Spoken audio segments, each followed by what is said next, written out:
along.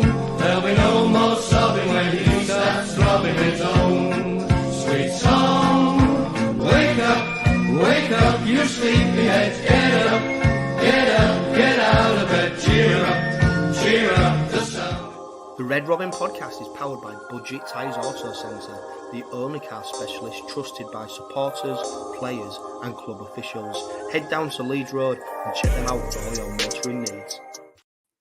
After a short hiatus, the Red Robin podcast weekly is back, although instead of celebrating a Challenge Cup victory, we are instead looking at whether the Robins can finally beat the Leigh Leopards this season, as Rovers take them on once again in round 23 of Super League. Joining me this week is Leigh Leopards owner Derek Beaumont, as he helps preview Friday's encounter. He also gives his opinion on the newly proposed Sky's TV deal and reflects on Rovers Challenge Cup defeat.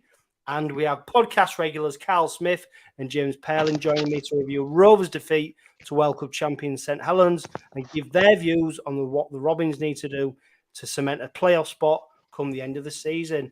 And we discuss new recruit Leigh Leopards. James, Karl, great for you to be joining me on the podcast once again. It seems ages ago since we did one of these, and there's been so much what's happened in between.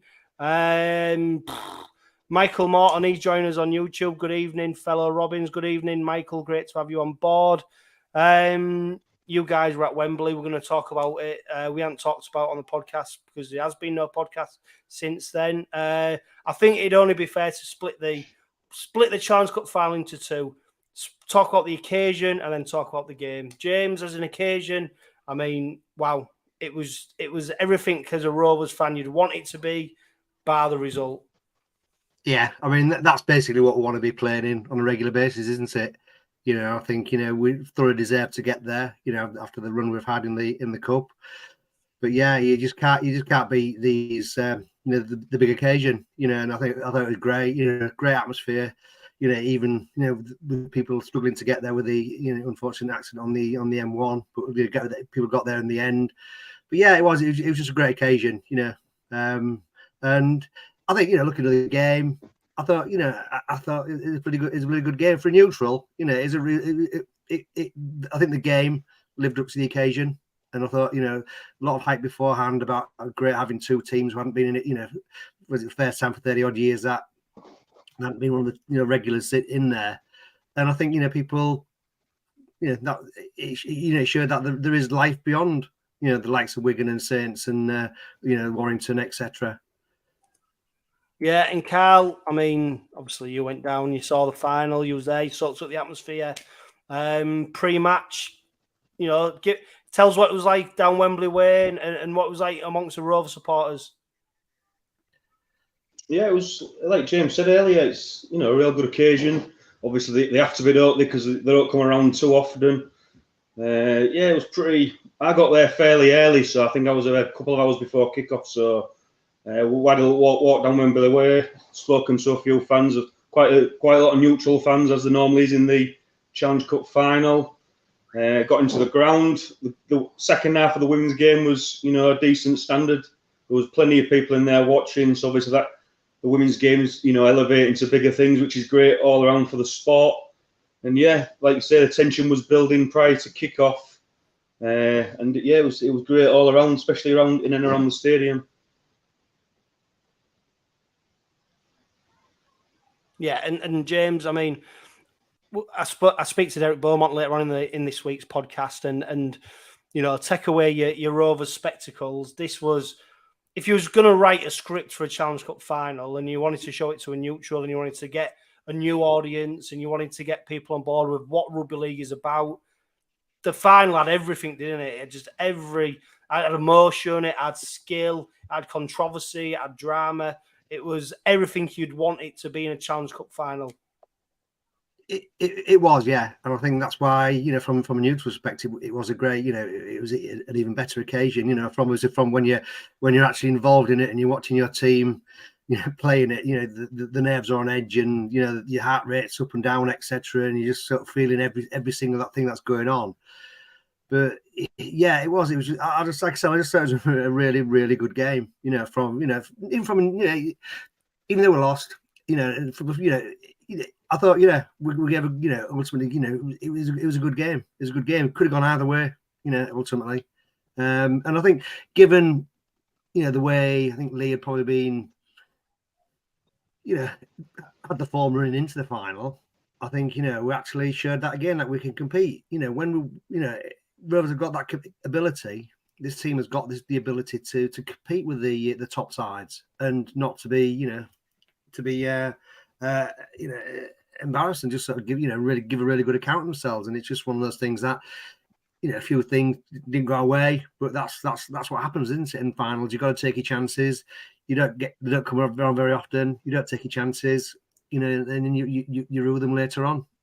Yeah, and Karl, I mean, to be honest, and if we're frankly honest, to be level after 80 minutes of rugby league, based on the performance Rovers served up, there was a lot of errors, there was a lot of possession given away cheaply, yet we hung on in there, and to be level after 80 minutes, bearing in mind we played 10 minutes without 𝗟𝗡𝗄𝗏, went down to 12 men. It was a tremendous effort defensively, and just when you felt we was about to ice it with the kick into touch, Schneiderman, bloody hell, he just misses it, and you think you've got the impetus there, and he misses that kick, and it was a tremendous effort from Rovers. But when it really counted, that skill, that ice, that moment we really needed to do it, we just fell short, didn't we? And that was a frustrating part for many supporters. Yeah, you've absolutely took the words out of my mouth there, because there was parts of the game where it was evident flowing, and you thought, one team might nick it here, bro. Leigh started, I'd probably say Leigh handled the occasion slightly better than Rovers, and that's ultimately what probably got them over the line. What I would say is Leigh sort of started better. They got the sort of nudge up on the scoreboard, and they just kept crawling ahead. And like you say, credit to Rovers that they fought back, they kept themselves in the game, even down to 12 men, and it's credit for that. I just feel ultimately there was a couple of things in the game, and people can say the referee shouldn't have been Minacelli and he shouldn't have done this, and Lamb didn't ground the ball, and it's all immaterial, isn't it? The result stands at the end of the day, and I think if Rovers could have handled their end of the field better. I mean, I think there was one instance in the second half? They kicked the ball to Ryan Hall. He was about 10 metres off his own goal line, and he just dropped it cold. Now, he's one of the most experienced campaigners there's ever been in Super League history. So I got to that point of the game, and I thought I could see it sort of, I won't say slipping away from us, but then you sort of questioning, is it going to be our day? Because people like Ryan Hall don't drop them balls cold. And then as soon as we got to that 80th minute and we drew level, that was the first time I sort of felt a little bit nervous.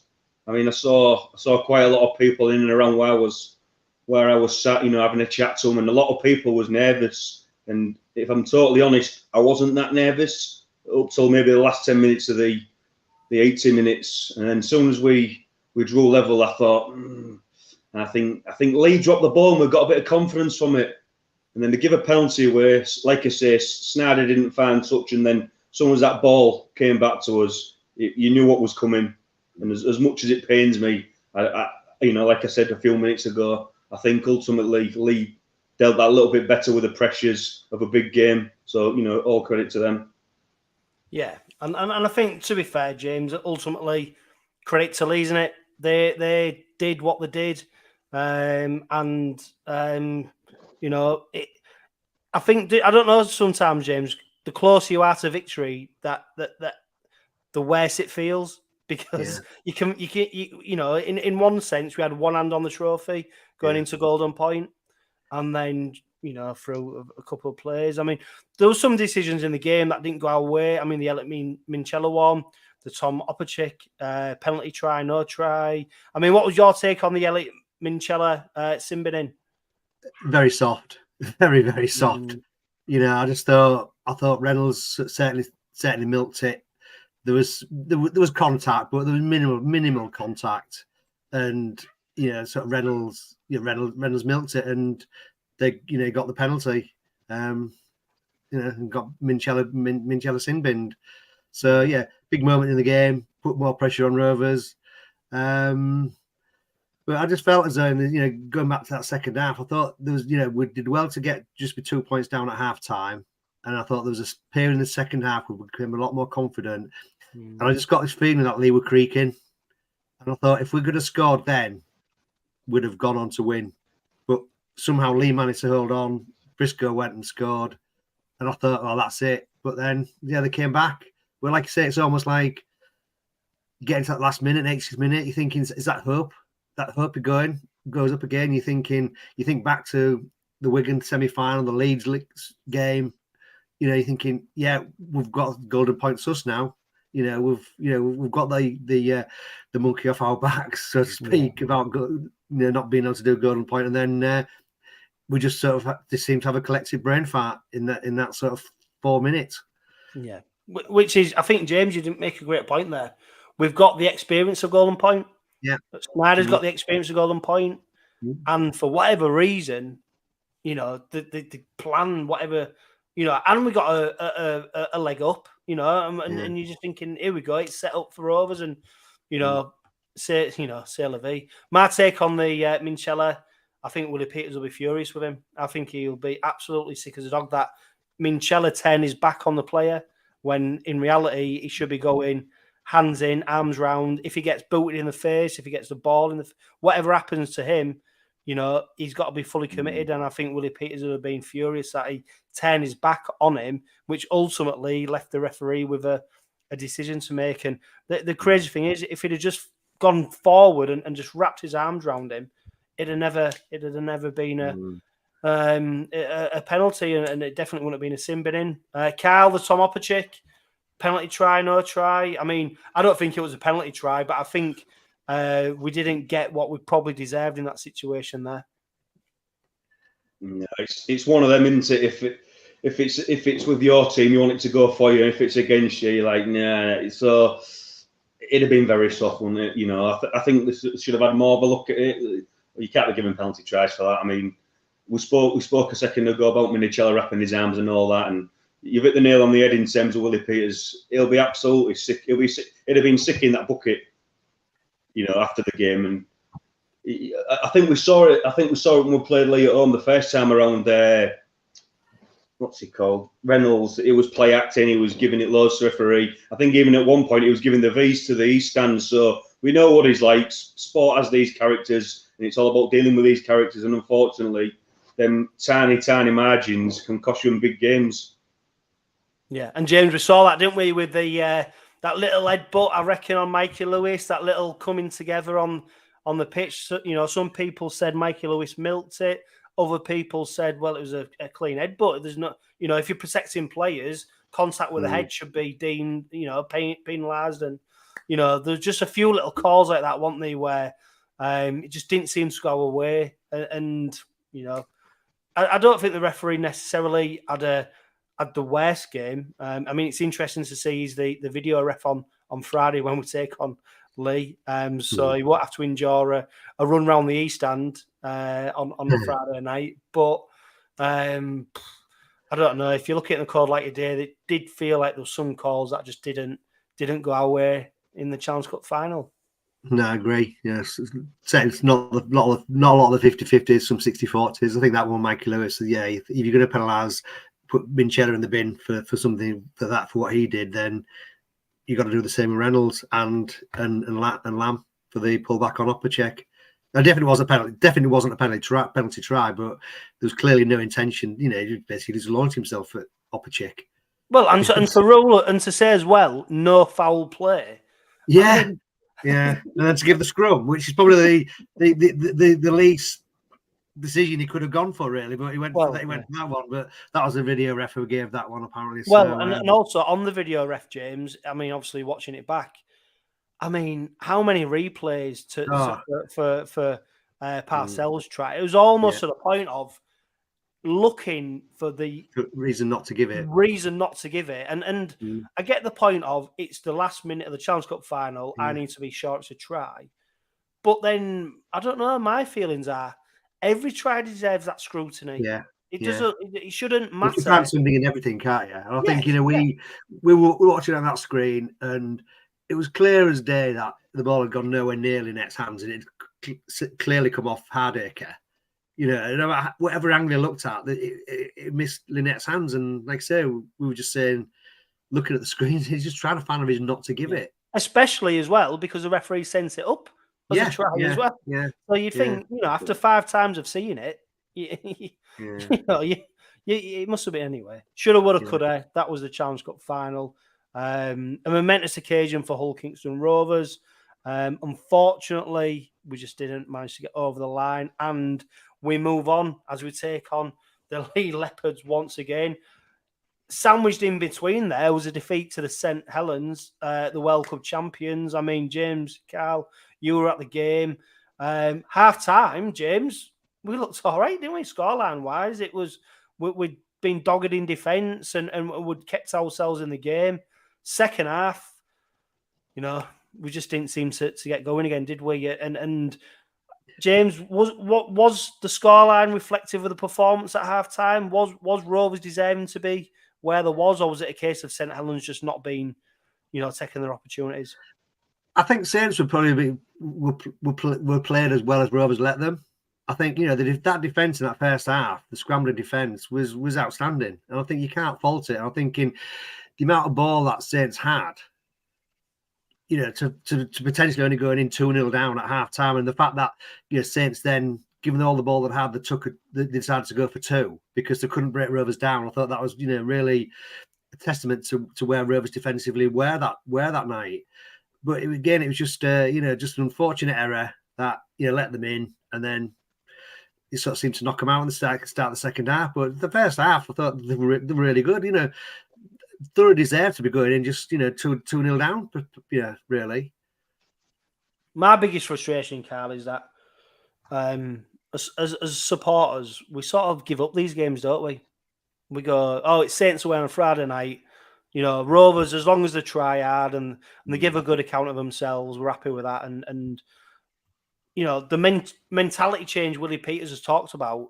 Well, these are the games, actually. When you're at that scoreline at half time, it shouldn't be the home team who kicks on. Why aren't Rovers kicking on and going, you know, this is our game now and it's a big bugbear of mine because it's happened for, I mean, James, you'll know, it's happened for so many seasons now where we give a good account of ourselves and then it just falls flat and we just don't kick on to that next level.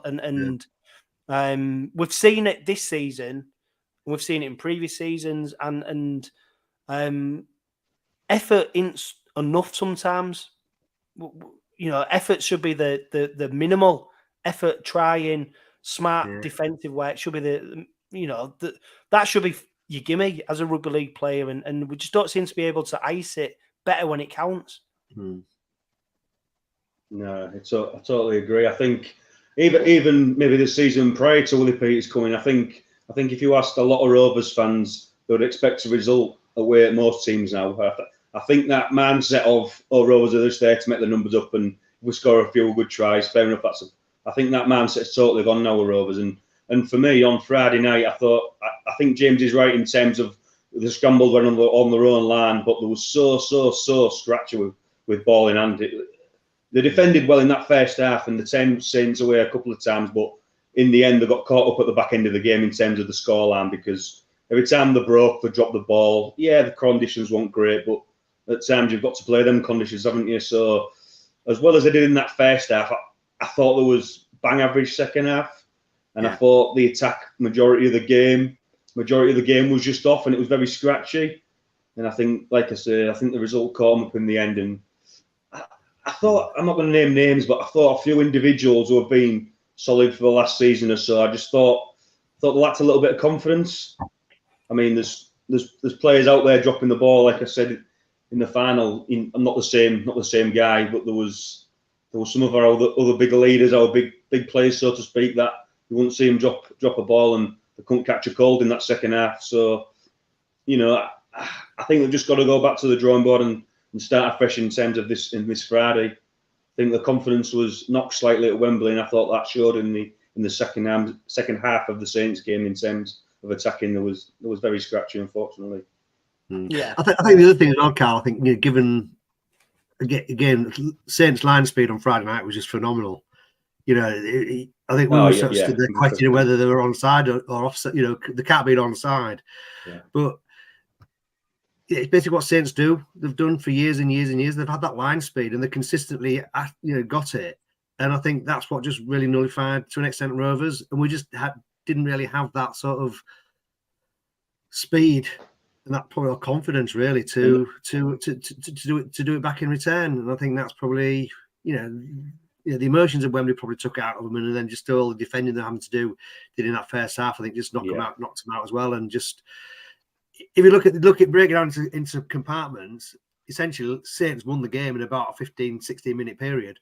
A couple of minutes before half time, and then 12, 13, 14 minutes into the second half, and that was it. I mean, do you think, James, actually, I was going to say, actually, do you think teams have got Rovers worked out at the moment? Because what it appears like is stay in the arm wrestle with Rovers. Yes, they're going to front up in defence early on. They're going to stay in the game. But as long as you stay close in the scoreline, actually, during the game, at some point, you're going to get the opportunity to put points on the board. And it almost feels like teams have worked Rovers out a little bit. And Bazza on YouTube, he's put, at some point, guys, can we discuss the half situation? I'll be dropping Milnes and putting Mikey back there. And for me, I'd give Lynette a week off because he just hasn't done much for quite a while. I mean, I think that's a bit harsh on Lynette. If you look at the stats over the last few games, meters made, tackles, he's definitely fronting up. I think that's harsh on Lynette. But as good as we are in defence, we're not scoring enough points, are we? And this half-back situation, James, something needs to change because we're not creating enough opportunities. And to be fair, the best moment for Rovers in attack was Mikey Lewis with a fantastic try. Off the cuff, offloads, kick through, a bit of magic. Is it time for him to go back in the halves now?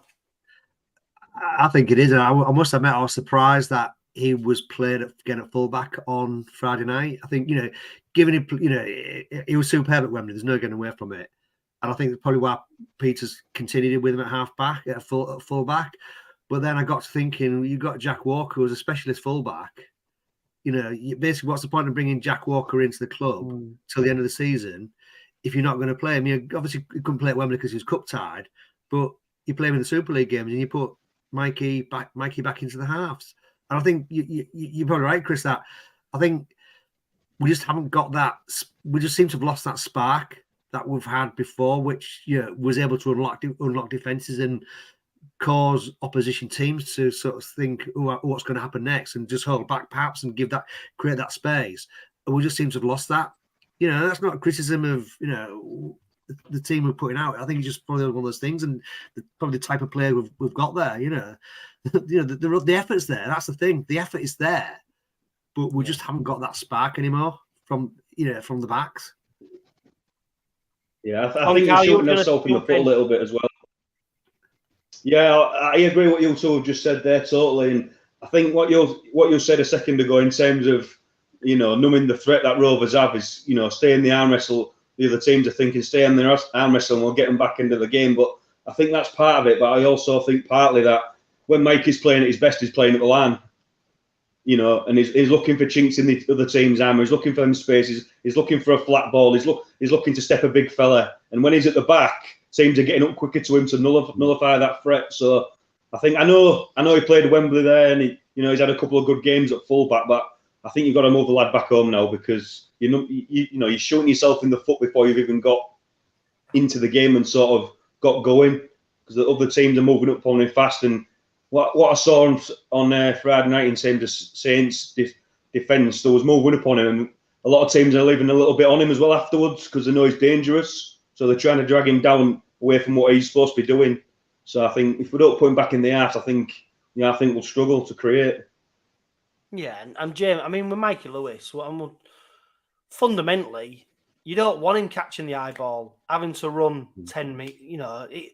He can do it. And do you know what? Credit to him. He's been absolutely brilliant at it. Yeah, St. Helens, he might not have had his best game. He come up with a few errors. But he's been great previous to that at fullback role. But what I would say is there's other players who can play in that position and probably do the same job. what we don't have in the halves is someone who can create that magic. We seem to have two steady eddies in Gsneijder and Milnes, and that's no real criticism of them because that's you know the you type of need player that. they are. Yeah, that's what they are. And you know, at Leeds, Schneider's first game, we saw him set the line on. We've seen it a few occasions. I dare say Gsneijder has maybe gone a little bit quiet. He doesn't seem to have the influence on the game that we've maybe hoped him. And he's come up with some moments when you look at games overall and his contribution as a 80 minutes. Maybe he's not had the contribution that we hoped he would. But he's come up with the big plays at the big times when we needed him to. Rowan Milnes, he's coming for a lot of criticism from some sections. I think it's unwarranted. I like Rowan Milnes. But he needs a foil. He needs a Michael Lewis beside him, as Jordan Abdul does. Jordan Abdul needs Michael Lewis beside him. You can't have Jordan Abdul. So I think it's got to be time for Michael Lewis to push back in there. You've either got Ethan Ryan to go in there. You've got Jack Walker. You've got Lewis Senior on the right wing. Willie Peters got options, and we need points, don't we? We need to score points, and for me, the best way to score points is Michael Lewis to play back in the arse.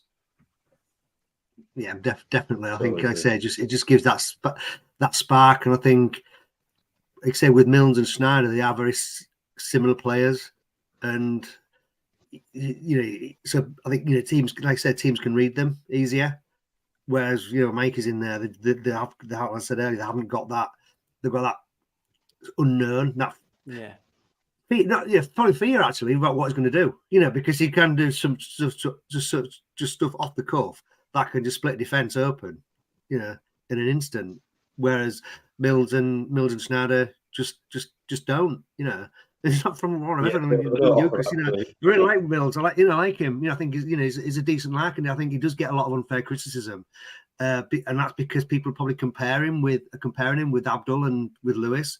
He's a different type of player, and I think probably where Abdul and Lewis work so well is because they do complement each other a lot better. Mikey with the spark and Abdul with more the controlling aspects, but being able to sort of break open a defence with a kick, or a pass, which Milnes probably isn't really fully having his armoury.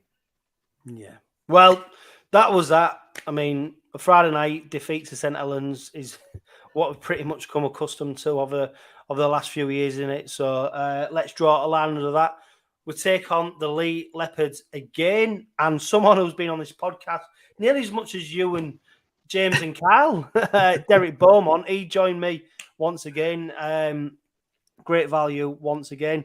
He talks a little bit about the Challenge Cup final. He talks about the game on Friday night, and he talks about the newly proposed Sky TV deal, which was announced yesterday. So tune in to Derek Beaumont.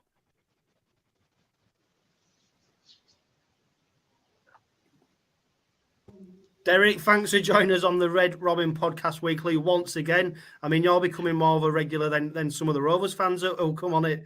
I mean, we faced each other for the fourth time this season on Friday night. Another crucial game between the two sides. Of course, this comes on the back of the Challenge Cup victory that you guys enjoyed. God, it seems like a lifetime ago, doesn't it? I mean, you've been living and breathing it. You've been on the TV screens, on the radio. You've been everywhere. I mean, it was a fantastic final, wasn't it? And for you guys, of course, to lift the trophy, I bet you still can't get over it now. Oh, mate, it were a fantastic game. You know what I mean? It were a great story, weren't it, all the way through for both clubs. And, you guys, 42 years, us 52 years. And so it was great for the game that, it was Leigh and OKR, really. I think everybody sort of felt that way once they knew they weren't there. But I just thought the game was really, really good for the game itself. Live on BBC, nip and tuck. I've never watched the game as hard to watch. I thought the Saints semi was horrendous, but that was just more, it was never more than a try, was it? You guys scored first. It just had a lot. And I thought we'd won, I came running down the lift thinking we've won with 𝗓𝗂𝗱𝗴𝗂𝗁, and he's like, we've won the Challenge Cup, and I'm like, oh my days. And we come out and my face is a picture. And Jdukes says he can get away from me fast enough. He's like, oh, shit. And you guys had scored, and I'm watching that, and I'm trying to, as if I can influence his decision. But I just felt at that moment, mate, that you guys would have the ascendancy then, because, you know, you've got us back, you're on the up, you've scored, we're flat. And I honestly, genuinely thought at that point that you guys would be the ones who got it, but obviously didn't turn out that way. Yeah, and you know, for a rugby league showpiece event, prime time Saturday afternoon, you know, if you was going to write a script for a rugby league game, that was pretty much it, wasn't it?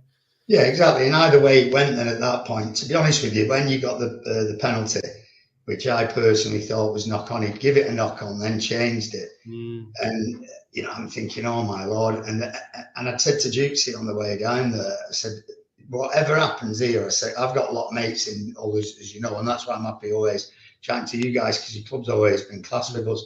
And, you know, you've done that bit in the championship like us, it goes back years, doesn't it?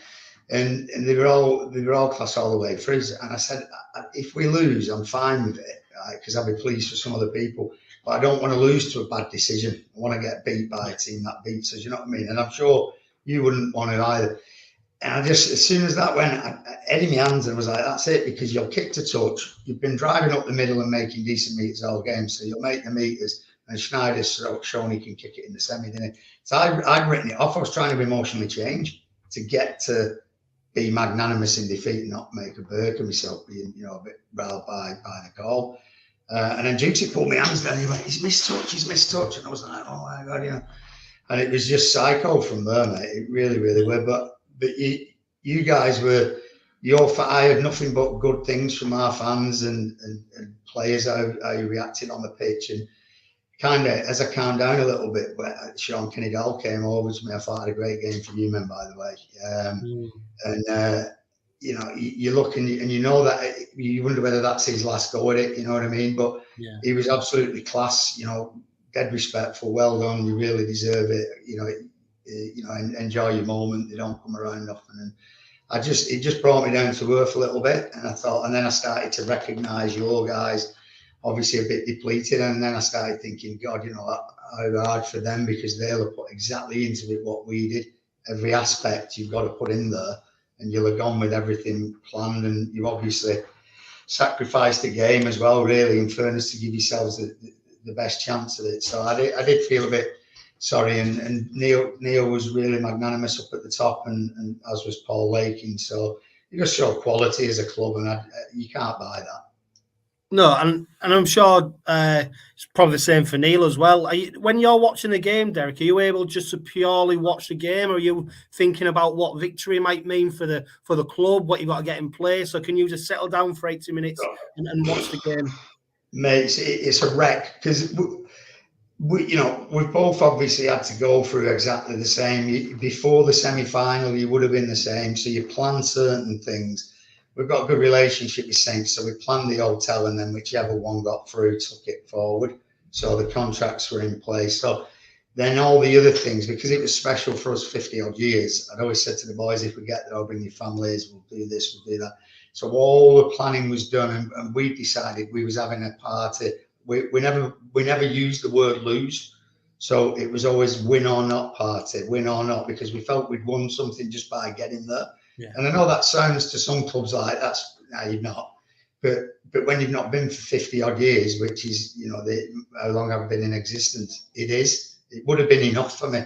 It wasn't when I got there, because when you get there, you naturally do want to win it, but I would have been happy, and we was going to celebrate it anyway. So emotionally, I was prepared both ways.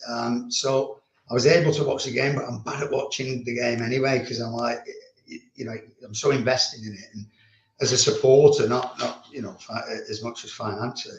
So it was just a wreck to watch, because it was never anyone's game, was it really? You know, right the way through. And so much so, mate, we left it right until the end to get down, because we was like, we can't go yet. We don't want to be down there and you score, which ended up happening anyway. And I'm like, oh my God, I'm going to get ripped one of you. You know, if you guys win this now, look at that idiot there, thinking he'd won it. So yeah, there was everything was planned and in place. So either outcome, you know, I saw that bit with the buzz you guys had. Well, we had ours ready, so one of us was always going to have one ready that wasn't needed. But you can't just create that, can you? You can't pick the phone up and go, just won the Challenge Cup, get us an open top buzz and get us get us some banners and get us some library. So we both had to put all that there, and then one of us used it and one of us didn't. So I did feel for you, but we've no doubt you're going to want to give that back to us on Friday, you know, and playoff wise, all my Salford mates have been on to me all week this week. Make sure you do the job on 𝗕𝗂𝗗𝗏, make sure, because there's nothing in it, is there, in that sort of 5th and 6th place now? No, and that was a huge result for Salford against Huddersfield, because that puts them right back into the playoffs. So it's going to be a mean end of season, isn't it? Because someone's going to miss out who probably expects to maybe be in the playoffs. I mean, how are your boys shaping up? You seem to have gone through the full season without getting any injuries whatsoever. Robbie McMullen, I mean, what a Trojan he's been. How are the squad shaping up? Are they running on adrenaline, or? People think we've not had any injuries, and I get why they think it, you know, because we've kept our main spine. You know, we've been very lucky that with Gaz O'Brien, very little small time with Edwin, I think 1 or 2 games. John Asiata we've kept, and Lockie Lamb and Benny Reynolds, Zach 𝗂𝗂𝗍𝗂𝗂. So you know, Robbie Mullen, Tom Amon. So your mainstay is, you know, the big sort of things that people look at. Tom Briscoe, Chance. It does look, you know, the main sort of starting 13 almost has been pretty much there.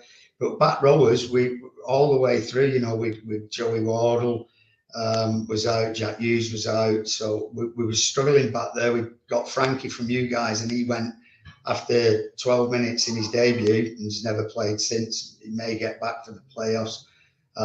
We've had Ricky Latelli have a season-ending up on his neck there as well. So we have had them.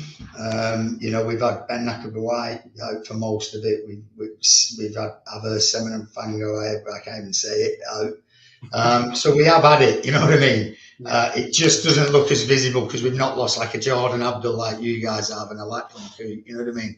I think that's probably the difference. But listen, we partied hard Saturday, we partied hard Sunday, we partied up emotionally on the Monday. You saw we went hard against Leeds. That was a real tough game because we wanted to try and see if we could do what really was always going to be mission impossible and you know, win the league. And we knew we had to beat Catalan to do that. And you know, we didn't quite have that there. It showed off, and I think it always does, done it, to be fair. So we're in a good place to try and pick it up. We suffered you know, some brutal shots in that game. They were a bit rough and tough, Catalan, 4 players on charges after it, but I think they've ended up with no bans. So with an up to Chance with his ribs, and John again, I wonder how long he's going to last, keep getting his head took off.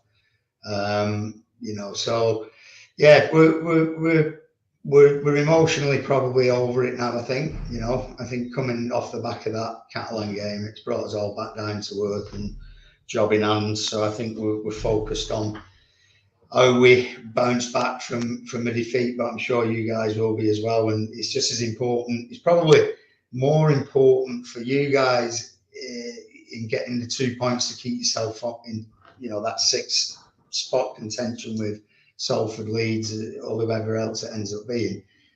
There's probably that little bit of a buffer from where we sit in 4th to 5th, in the 4 or 6 points. Yeah. But it's not a lot, and we've got some tough games coming as well. Obviously, the trip to you is never an easy one for any team. We've got Saints away, and we've got Wigan at home out of our 5, with Huddersfield and Wakefield in there. So it's tough for everyone, mate. You know, you can soon just fall out of it. You know, it's really, really tough. But I think it's a big game. It's on Sky as well, isn't it? Yeah, in front of the cameras, and you could almost, the two sides could almost be the same as what featured in Challenge Cup final as well. Rovers go in with the same set of group of players. Whether there's any positional changes, I think this is going to go down to the wire once again. I think it's going to be a real arm wrestle. I think both sides have seen each other at close quarters now, haven't they? And I can't imagine the coaches changing the tactics too much from what they've done all season. So I think this is going to be another humdinger of a game. I think it would, but I completely agree. I think that final showed, there's nothing in it. It is literally down to that. I thought both sides, nobody was making clear breaks, nobody was carving each other up and desperately hanging on. It was a real defensive sort of war. It's good rugby, what you want to watch set to set. You guys kept it more direct, and worked that middle channel, and you was quick on what people are seeing. The more they're seeing of us, what we do with the ball on our left side, they're getting more used to defending it, and we're not getting as much success with it. So I'm sure two smart coaches and the two good mates, Willie and Adrian, got mutual respect for each other. So I'm sure they'll both be looking, at things that they can try a little bit different. But in the end, I think if both teams play their best rugby, then it's hard to call. But if one of us doesn't quite do that, then the other will win. Yeah, and Derek, finally, it was announced yesterday that Sky look like they're going to be the winning bid for the TV rights for Super League for the next 3 years. Rugby League Commercial have now gone into a 30-day exclusivity negotiating period. Some of the headline stuff are all games to be covered, video of referees to be at every game, the free-to-air access is to continue. As an owner of a Super League club, are you happy with the proposed offer that Sky put on the table? You're always going to be disappointed when you feel, you've got to look at this bigger than what it looks like. All right. So as I get it as a fan, someone looks at that and says, oh, it's financially lower as a headline figure. Yeah. But commercially overall, I don't believe it is. I likened it in the room to this, and Rushy sent me a good text immediately as I'd said it, in that someone was on Zoom and someone was present in the meeting. But I said, imagine if you've got a shop and you sell crisps out of your shop, and someone tells you you're not going to get as much for your crisps that you're selling anymore, but you've got a far bigger audience to sell them to. So opportunity wise, there's a lot more money available for the sport to get its hands on. So I think there's been a lot of good work done in there in terms of what we've retained. I think being able to have a video ref at every game is imperative. I think that now allows us to have captain's call, which I think is a good thing, and we should have.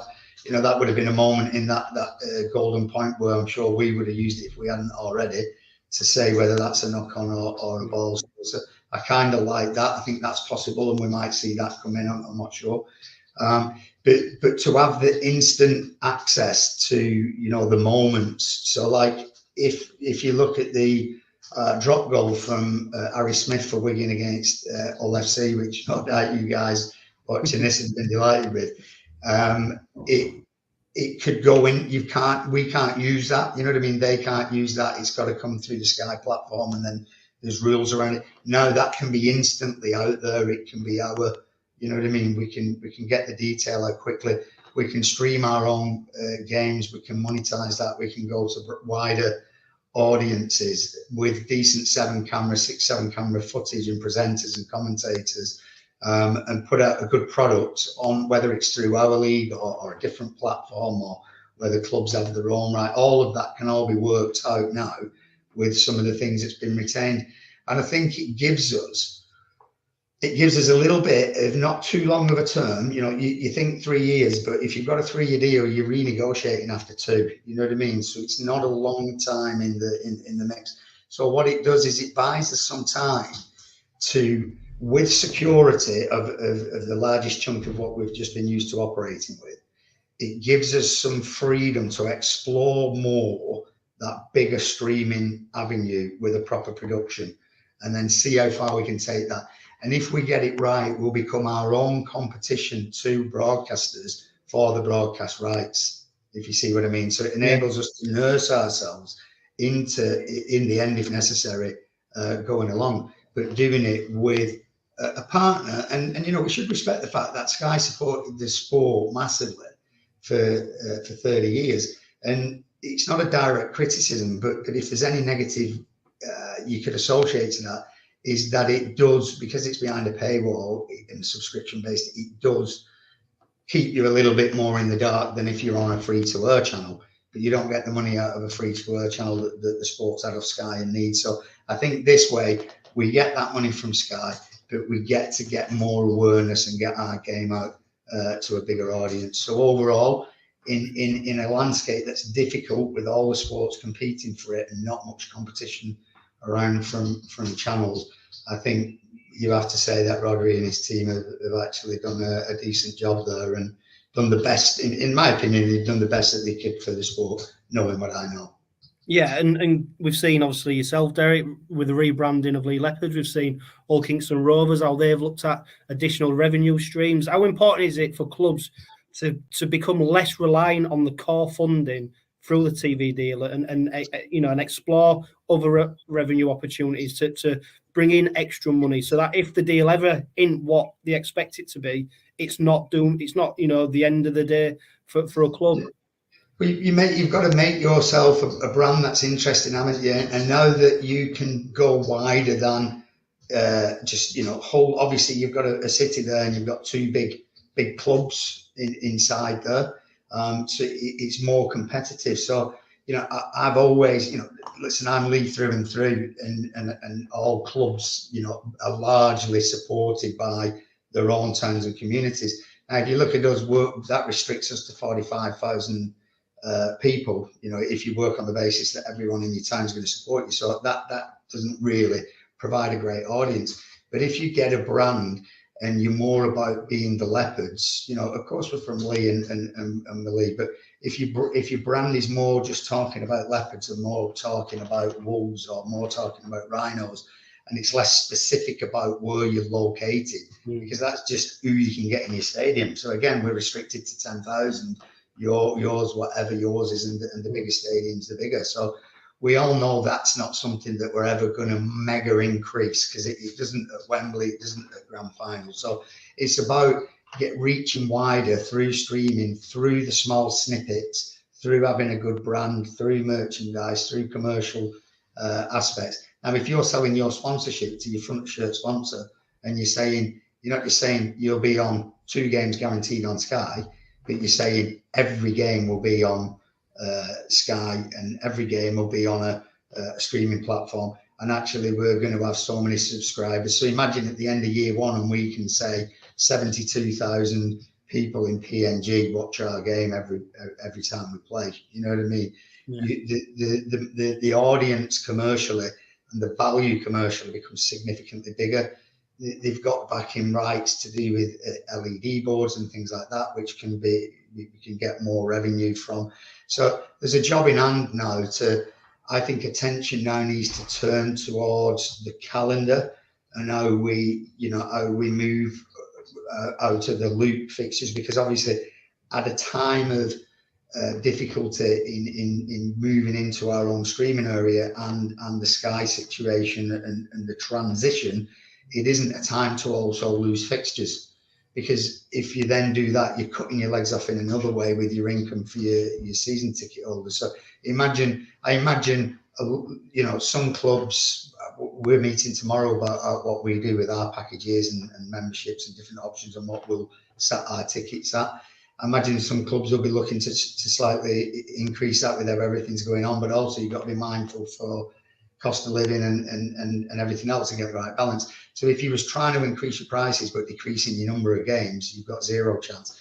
And if you're trying to keep your prices the same and decreasing your number of games and the value in the season ticket or membership, you're again going to struggle. So I think it's important at this point in time that we don't tinker too much with that, and we use this transitional year to have a lot more time to get exactly what it should be the year after, whether it's increasing the number of teams or whether it's decreasing the number of fixtures and bringing in some different competitions, or you know, the changing format of the Challenge Cup or a War of the Roses. Or, you know, there's loads of different things that IMG are putting in there. But I think we all want to see Luke fixtures gone. Me more than anyone this year. You know, we've had Catalan beat us 3 times.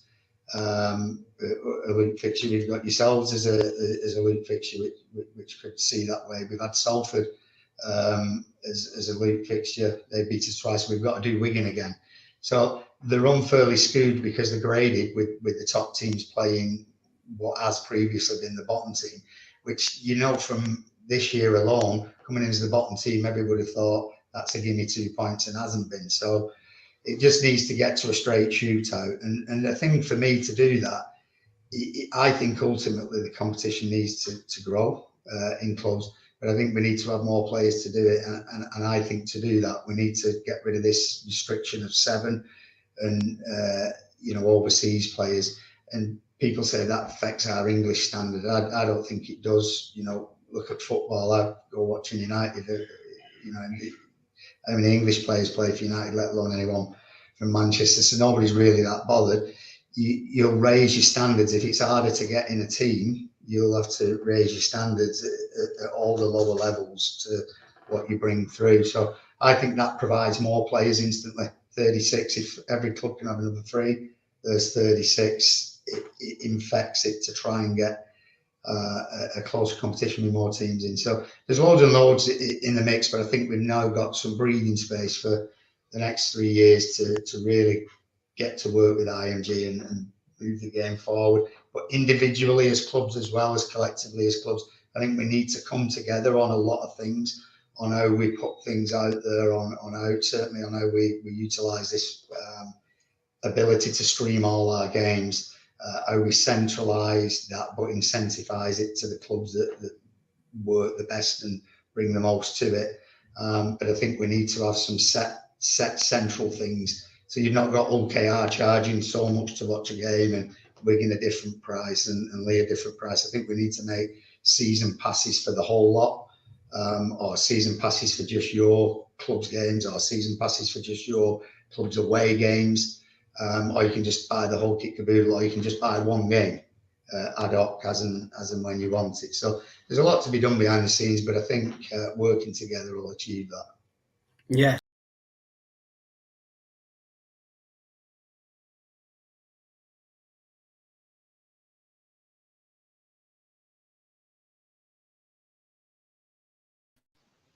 For some people, Derek's a buffoon who wears a leopard skin suit and runs on the pitch and you know, drives around in a Lamborghini and stuff. But when you listen to what he says in terms of the whole game and the future and the TV deal, you know, there's a lot of sense that comes from Derek in terms of where the game might be heading and the future of it, and especially the new TV deal as well. I mean, on the face of it, it don't look great. But actually, if you start digging into detail and what might be the future of this deal and what comes on the back of it, it's maybe not all doom and gloom in terms of the Sky TV deal at the moment for Super League. Yeah, no, I think you know, obviously Derek talks a lot. It talks a lot of sense, and I think it's always great to get the perspective of somebody who's, you know, at the table, you know, the negotiating table, where these big deals are so happening.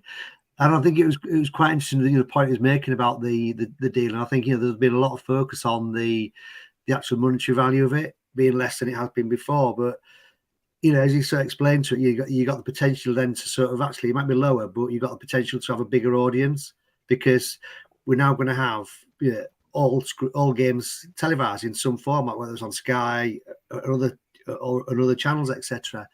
And so then that means we're going to have the video ref, which, you know, for me, I'm not a big fan of the video ref, full stop. But if you're going to have it, I think it's got to be every game, like they do in Australia, because otherwise teams are on the time, all the regularly, like Leeds and Saints, etc. They get the benefit of, whereas other teams who are not on as often lose out.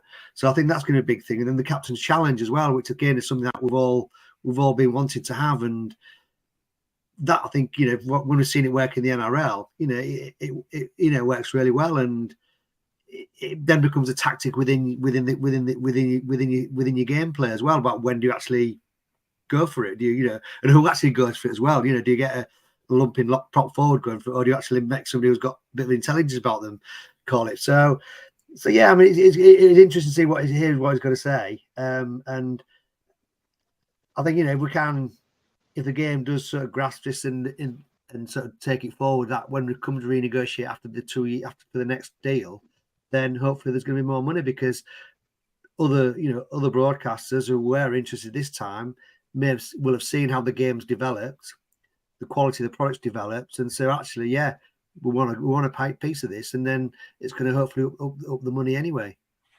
Yeah, I saw you you tweeted earlier, Karl, about the loop fixtures, about sometimes you just got to get on with it, but it does skew the competition a little bit, doesn't it? I mean, like this season, we thought we'd play Leigh 3 times, or at the start of the season, that's 3 victories because Leigh are going to absolutely bomb.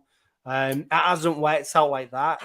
And quite easily, though, you could get Wigan 3 times, Saints 3 times, Catalan 3 times, and it does skew the competition. And if we're talking about a competition being fair, surely you play each other once or twice.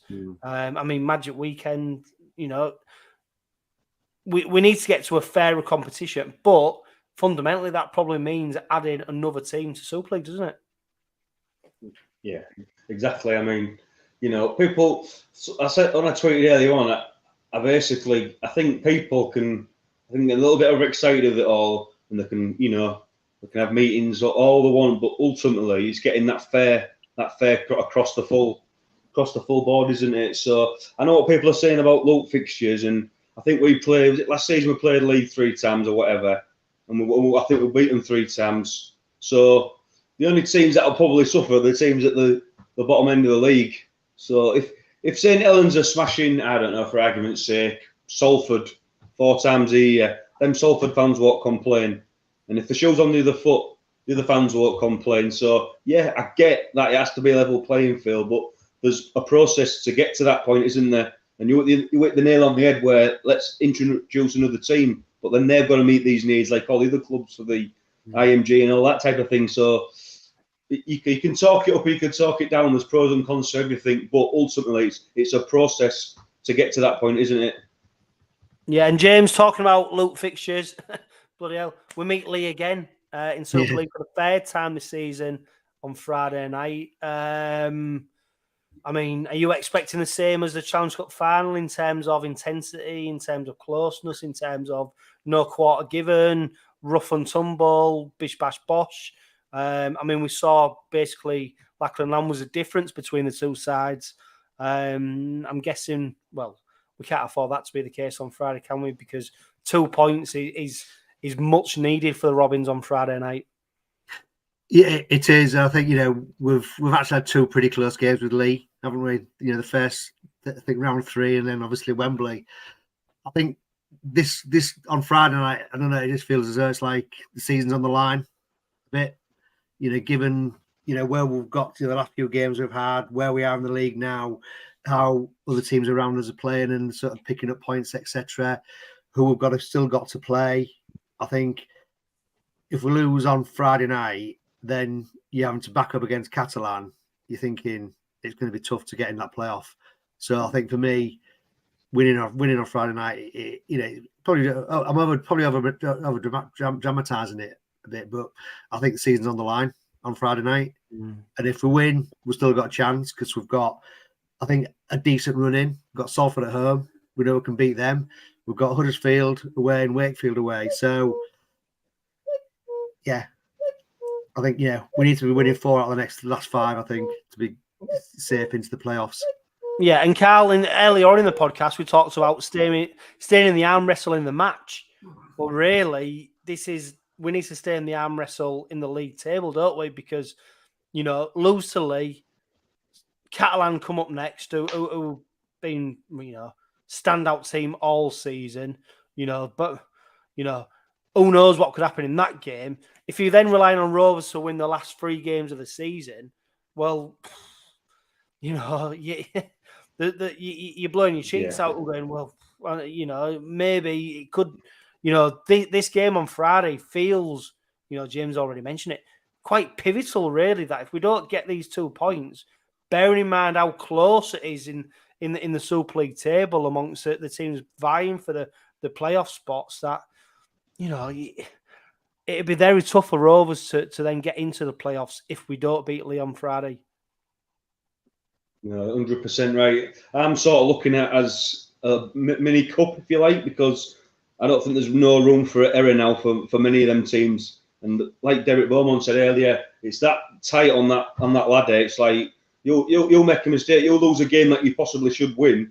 That's you done for the season, and I don't want that season petering out for Rovers. So for me, I won't say it's as important as the Challenge Cup final, obviously, but it's definitely not far away from it. So I think we need to get out there on Friday night and hit the ground running and try and put a bit of early pressure on, because at the end of the day, it's in our hand now to make the playoff, isn't it?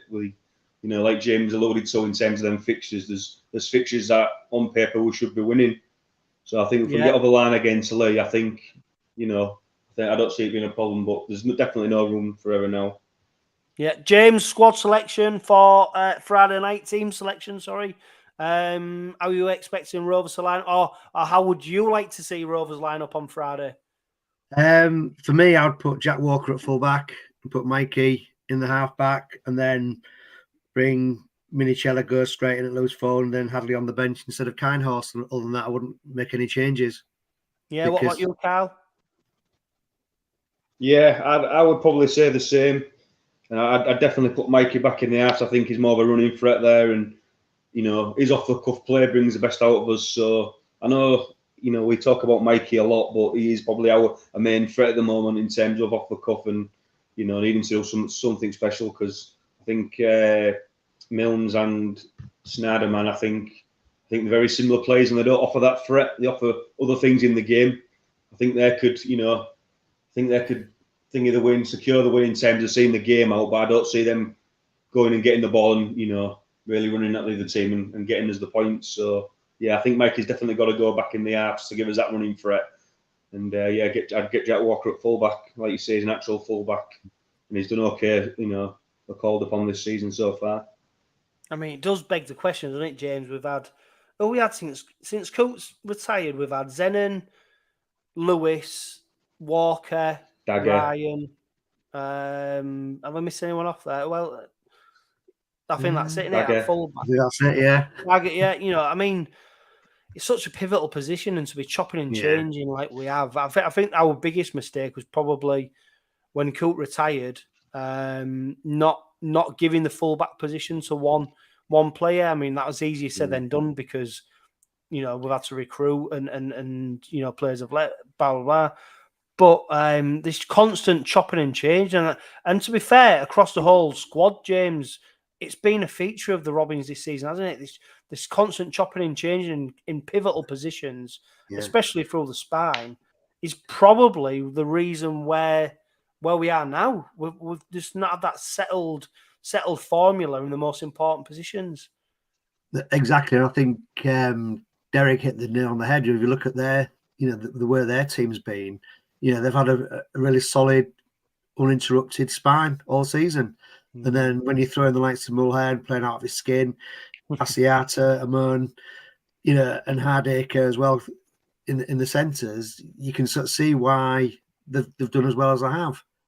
And it just shows that you do need that stability in there. We've lost two real quality, haven't we, in Coates and Abdul for the bulk of the season. And then we've ended up then chopping and changing the halfbacks as well, and just not had that solidity or cohesion or consistency, which the likes of Leigh have had. And I think for me now, I say we've got Jack Walker at the end of the season. For me, you put him in for the rest of the season, even though he's only there for for 5 games potentially. You just got to have that stability there, I think, and see how him with Lewis and Schneider in the halves go, and hopefully when Abdul's back in a couple of weeks, hopefully he slots straight in. Yeah, and 2 players, Karl, who might help with some solidity in terms of the spine of the side next season are Tyrone May and Niall Evalds. Matty Lane on YouTube, he makes a great point just on next year. Where does Mikey fit in? Obviously, Mikey Lewis. Abdul, Mikey, do they play at halves? Hiku centre. There's a lot of players in them back positions, isn't there? And you are left sort of scratching your head in terms of who fits in where, because Willie Peters said Pet Hiku's going to play fullback. Tyrone May is allegedly coming as a halfback. Well, Jordan Abdul and Mikey Lewis were our starting halfback partnership at the start of the season.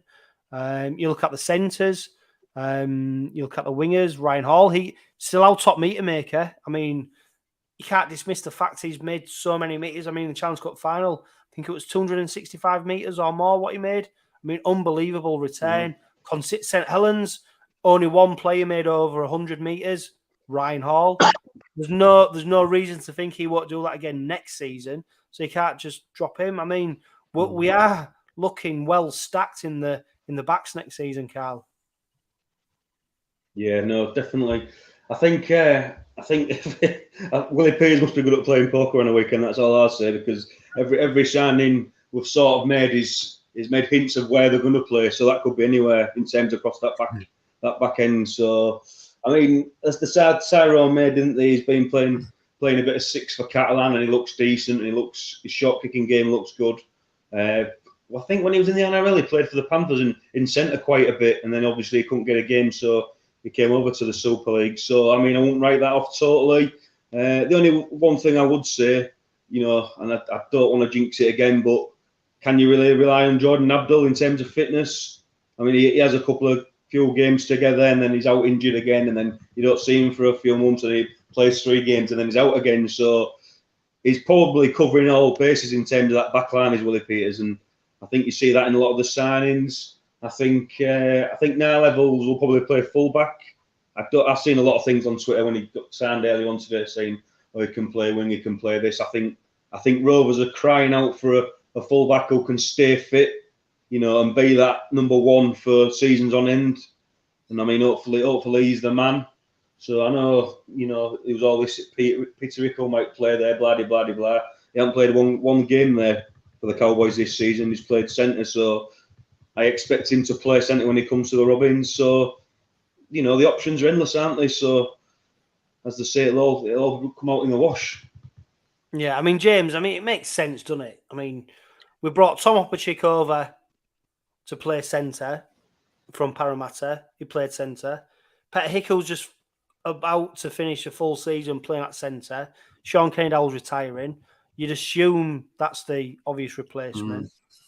But then you throw Oliver Gildart into the mix, and then you go, well, where does he fit into that side? And Leigh Leopards, you know, by all accounts, he could play fullback. It does beg the question whether someone is leaving to accommodate the players who are coming in. And there's some rumours about Tom 𝗕𝗂𝗡𝗏 not being necessarily the happiest. He's got his son over in Australia. He's got a split family, kids of a parent, etc. You know, it does beg the question that all these players just do not fit into the mix at the moment for me. No, it just seems to as though we've got just done like a lucky dip, really, and just pulled out as many players as we can, really, and then we're about where we're going to play them later. I think, you know, we haven't mentioned Gildart, and for me, you know, potentially, is he thinking of putting him on the wing? But then, like I say, where did you put Evalds? You know, for me, Evalds is I think Karl said, you know, he probably plays his best rugby at fullback. You know, but you know, he can play on the wing. He's got the speed, but for me, he's a fullback. So yeah, and then Tyrone May, and then you do think, well, actually, where does that leave Abdul? You know, is he sort of almost saying, well, actually, I've given up on Abdul, even though I've signed an extended contract. I've given up on him because I'm expecting him to break down again. So I need some quality cover for when he does break down again. You know, it just seems got that in abundance, Jim, hasn't he? So. Yeah. It just seems bizarre. But then the overriding thing for me is that we're very much concentrated on the backs, but we just seem to be suddenly lighting forwards. You know, we've signed Wallace, But at the end of the day, he's coming up from the Championship, so it's going to take time to settle in. But saying that, we don't know how quickly he's going to adapt. We've seen with some players who signed from the Champions how quickly they do, how well they do adapt. But it just feels, again, within the forwards, we're probably a couple of injuries away from having, a bit of a skinny pack, which then if you've got a skinny pack, it doesn't matter how much space and quality you've got in your backs, if your forwards aren't going to sort of win the ruck and give you that go forward, not going to make a jot of difference. Yeah. And we've seen that, haven't we, with the injuries to Jessie Sue, how it's affected the back. And I mean, credit to King, Luckley, Staunton, Kennedy, they've all, Hadley when he's played at prop, they've all done decent jobs. I think the telling stat for me was in the Challenge Cup final where our props made less than 100 metres. Leigh's props made over 300 metres, and as good as they've been, we still lack a bit of punch. Now, whether Jessie Sue, whether he not got injured and he played a full season, whether that had made a difference. But hey, who knows? It's all shoulda, woulda, coulda. James, predictions for Friday night. What are you hoping for and what are you expecting? Oh God, I'm hoping for a win. I'm expecting a win. I think we'll win by 18 points to 14. What do you reckon, Karl? I'm going to go absolutely bollocks ballistic. I'm going to go 36-12 to the Robins. Do you know why? Because I can. Yeah, well, yeah. I love how that's based on fuck all. Well, you ask me my opinion, you get it, don't you? That's just the way it is. I'll tell you, I won't be surprised if it goes to Golden Point again. Oh God, no. I think when you look at both sides, they're so even, and ultimately we need to quell the threat of Robertson and Lamb, don't we? If you quell that, which is easier said than done because every other Super League team has been trying to do it all season, but if you can quell that threat, then I think that's where the game could be won. Whether Rovers can do that, I mean, the challenge for Rovers is not just stay in the arm wrestle; it's to then go to that next level, that next step, and to make them magic plays, to make that play. I don't think, Karl, we will see Rovers scoring abundance of tries and as going on, but I hope you're right. That is it. I hope you are right because I would love an easy night watching the Robins at Craven Park on Friday night, live in front of the Sky TV cameras. It's going to be another humdinger of a game, and I hope as many Rovers supporters who headed to Wembley to watch the Robins in action in Challenge Cup final managed to pack out Soul Group Craven Park on Friday evening because it is going to be a fantastic game of rugby league. I'm sure of it. This has been the Red Robin Podcast Weekly. Great to have you listening. Great to have you viewing on YouTube. But for now, just please live, love, laugh and be happy.